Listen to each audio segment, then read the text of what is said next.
In discussing particular efficacy of Teshuvah, during the 10-day in the repentance, Rambam writes.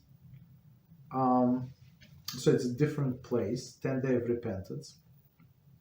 So he says, for these reasons, it is customary for all of Israel to give generously to charity, perform many good deeds, and be occupied with the mitzvahs from Rosh Hashanah until Yom Kippur, to the greater extent that during the remainder of the year. During these 10 days, it is custom for everyone to rise while it is still night, and pray in the synagogue with hard-trending words of the supplication until the break. Okay. Again, Rambam singles out tzedakah, but this time as a leader for all other mitzvahs. Clearly, the transformative power of tzedakah potentially applies equally to all of the mitzvah activities. So let's do this piece again. Actually, it's very appropriate. We just finished not too long ago this 10 days of repentance. It's actually, as we said, it's not exactly 10 days. It's less. It's because Rosh Hashanah 2 days, Yom Kippur itself. But yeah, on the Rosh Hashanah we also do repentance, and Yom Kippur also. Okay. But this charity, yeah, on Rosh Hashanah we promise charity. We don't give because we don't have the money. On holidays, on Yom Kippur we also give. Okay. So let's see. For this reason, customary for all Israel to give generously to charity. So always, right, before Rosh Hashanah, you want a good judgment. You want to get as more mitzvahs on your side as possible. That's what you do. You give before Rosh Hashanah. You give before Yom Kippur. Perform many good deeds, and it says so it says that you have to be on very, very good behavior, right? So meaning and accept on yourself some stringencies, and it's very interesting. So it says, for example, even if you get used to eat bread that baked by non-Jews, so try to take the stringency to eat the bread that baked by Jews. Okay, and even if you're going to switch after this time, right, back to your custom, so there is no problem. So you are not being hypocrite, right? Because you're trying. You're trying, and it's everything counts. Okay.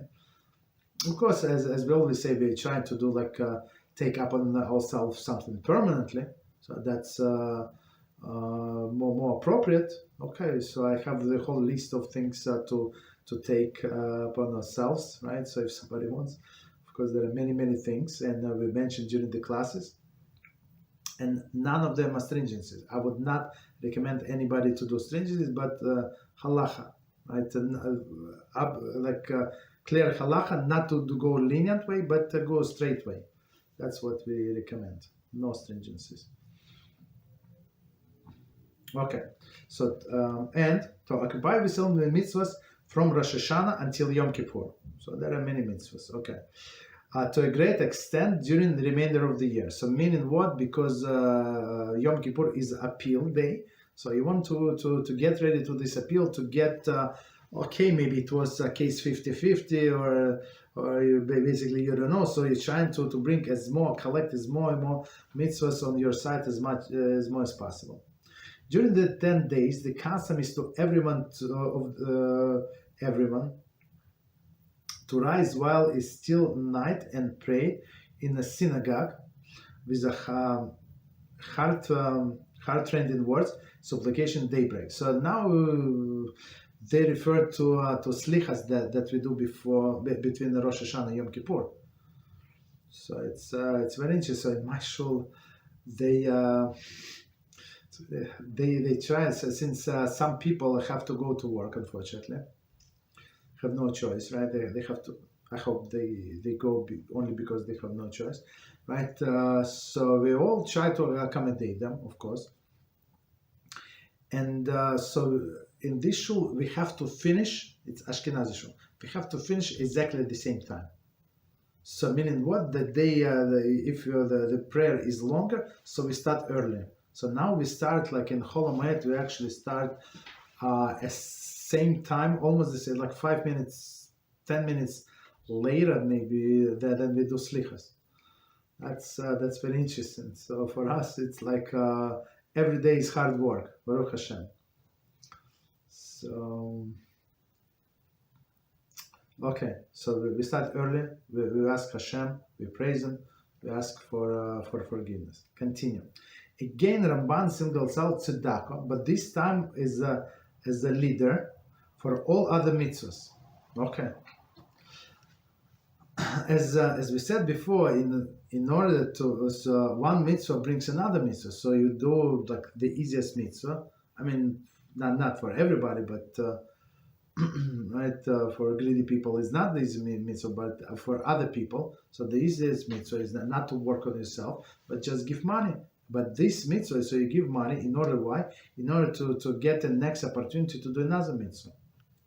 Clearly, the transformative power of tzedakah potentially applies equally to all of the mitzvah's activities. Okay.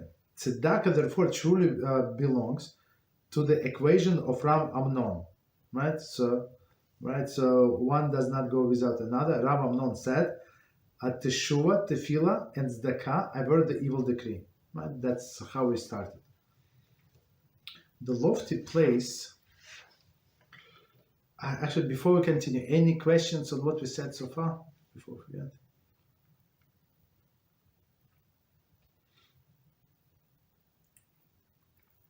No one? Okay, no problem.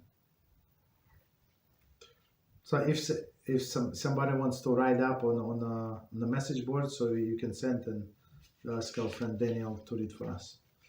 Okay. So continue. The lofty place according to the tzedakah during the 10 days of awe is emblematic of this centrality of our daily lives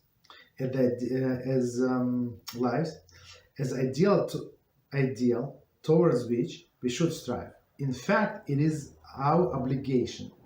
The Torah enables us to achieve this ideal by providing us with the precise parameters within which we develop fully the trait of charitableness. Maaser Kesafim required. Maaser Kesafim is tzedakah from it's a charity from money, from silver, right? Maaser Kesafim requires his Jew to view himself as a member of collective enterprise, which he is obligated to enhance and support. In addition, the grand mitzvah of time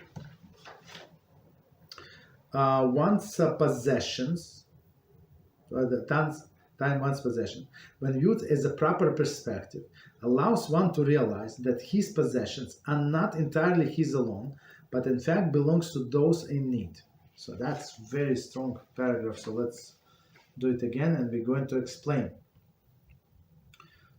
The lofty place, according to tzedakah during the 10 days of awe, is emblematic of the centrality of our daily lives, an ideal toward which we should strive. In fact, it is our obligation. So tzedakah meaning tzedakah also translated like in some version is justice, right? So we do justice. So we are more fortunate. We have health. We can go to work. We can get have money. But other people are not so fortunate, right? So and it's only just for us to give to help them, right? To support Torah institutions. It's only just. The Torah enables us to achieve this ideal by providing us with precise parameters within which to develop fully the trait of charitableness. So, and this book is dedicated, right? As he's saying here, achieve the ideal of providing the precise parameters. So, as tzedakah is like laws of tzedakah very precise. Of course, there is a variation, but it's based on circumstances, right? So, but many times it's clear cut what to do. Many times, right? What is preferable to do? Okay. Maaser Kesafim requires each Jew to view himself as a member of collective enterprise. Right? So meaning, okay, we got the money, right? We earned the money, but it's not ours, only our money. It's my money and the money of other people who are in need, right? Of other institutions who are in need, right?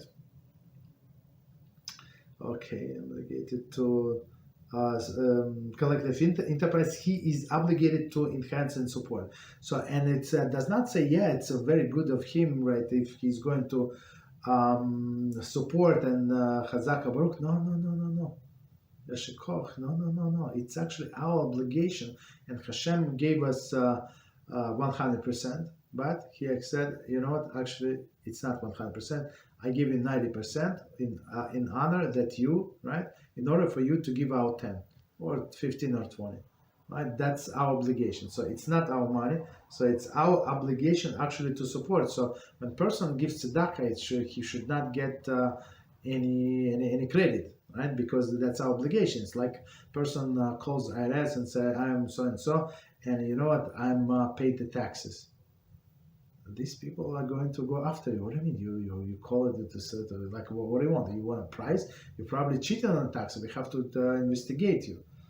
You understand? So nobody is going to give you prize if you paid the taxes. So you did your job. Say, boss, I did my job today. Whoa! So okay, you're being paid for that. What do you mean? So same is here. It's our obligation to give tzedakah. In addition to the grand mitzvah of time. One's possessions, when viewed in a proper perspective, allows one to realize that his possessions are not entirely his alone, as we just explained, and in fact belong to others in need. So it's not only mine, but it's also something from me belongs to other people in need, right? So other people cannot afford. So I know many people who we got, for example, Siddur or Talis. This guy is so happy with this talis. He never had a talis in his life. At least talis katan. He's very nice. He never had siddur, like electronic siddur. I asked him, but you almost ask me questions about screenshots. But what do you do with Shabbos? He said, unfortunately, I had to read from this. He very poor person, cannot afford. Not in different country. Very interesting. So continue. So it's basically it's our obligation to buy siddur, to buy a talis to a person like that, right? So it's not my money; it's my money and this guy money. And Hashem made the shidduch, and he would see how we're going to react, right? So he's a mitzvah opportunity. How are we going to react? Not only in tzedakah, with everything. The proper performance of this law of tzedakah and maaser, kesafim, will refine the person's character, enhance society, and advance the entire world closer and closer to ultimate redemption. Okay, so let's do this piece again, and we're going to explain. Proper performance of laws of tzedakah. So tzedakah is a charity that we give to poor people, right? When they asking. And maaser kesafim, so it's not exactly the same. I mean, people use this word interchangeably, but they're not. Maaser kesafim is 10%. Whether you have poor person in front of you, or you don't, it does not make any difference, right? You have to separate, right? And tzedakah could be extra. Okay, I already pay. I already gave this 10%, let's say, to whatever Beezrat Hashem, right? .org. So I already gave my 10%, and now a poor person comes. So should I tell them that I already gave to this organization, and they are very holy, and you can go and die hungry? No. The mitzvah tzedakah comes, and we have to help him. Maybe not to pay for all his meal until next week, but at least give him something. That's tzedakah. Okay. So, and this tzedakah and maaser kesafim, so tithe on money, right, will refine the person's character, enhance society, right, meaning that it's going to be less violence, less depression, right, and advance the entire world closer and closer to our ultimate redemption. So that's what Hashem wants. He wants us, as Rabbi Akiva said, Hashem loves us so much, so He gave us poor people, right? Who, like He said, you have to help your poor people, but they never going to be end of poor people. Why? Because otherwise we're not going to have any merit to live. But until they're poor people, and we can give them tzedakah, right? We can support them. A special Torah scholar, not just poor person who is doing drugs, right? But a Torah scholar, absolutely. His family, absolutely. Like his kids, right? At least we have some merits. Continue. Make the merit of Jewish people's tzedakah benefactors, the children of the benefactors. Allow the muted footsteps of Mashiach Tzedkeinu become increasingly audible in our day. Amen. Amen. Okay, so we finish with a forward.